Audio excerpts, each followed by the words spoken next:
మూడవ పట్టణం భద్రతా పోలీస్ స్టేషన్లో సీజుడు వాహనాల మేళా కార్యక్రమం శనివారం నిర్వహించారు. మీడియా సమావేశంలో ట్రాఫిక్ డీసీపీ ప్రవీణ్ కుమార్ మాట్లాడుతూ విశాఖ నగర పరిధిలో నిబంధనలు ఉల్లంఘించి వాహనాలు నడిపి ప్రజలను ఇబ్బందికి గురి చేస్తున్న వాహనాలను సీజ్ చేసి వారిపై కేసులు కూడా నమోదు చేస్తామని మీడియా సమావేశంలో తెలిపారు. ఈ కార్యక్రమంలో traffic ACP Vasudevarao, traffic CI Amminaidu సిబ్బంది పాల్గొన్నారు.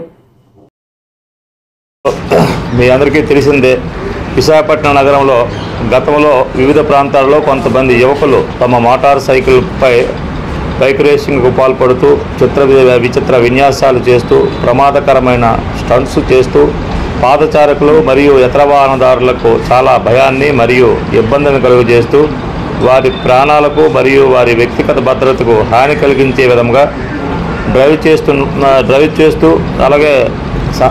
చేస్తున్న సమాచారం రావడంతో గౌరవ పోలీస్ కమిషనర్ విశాఖపట్నం సిటీ వారి ఆదేశాలతో ఏసీపీ జోన్ 1 ట్రాఫిక్ వారి పర్యవేక్షణలో 3 టౌన్ సిఐ గారు నాయుడు, ద్వారకా సిఐ గారు ప్రసాదు,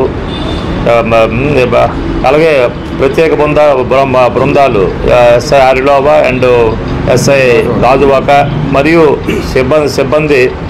సిబ్బందితో ప్రత్యేక బృందాలు ఏర్పాటు చేసి నగరంలో వివిధ ప్రదేశాల్లో రైళ్లు నిర్వహించినటువంటి 38 బైకులు ఆల్రెడీ గతంలో మరి సీజ్ చేయడం జరిగింది.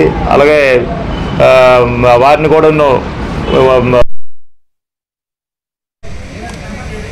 కోర్టులో పెట్టడం జరిగింది. తర్వాత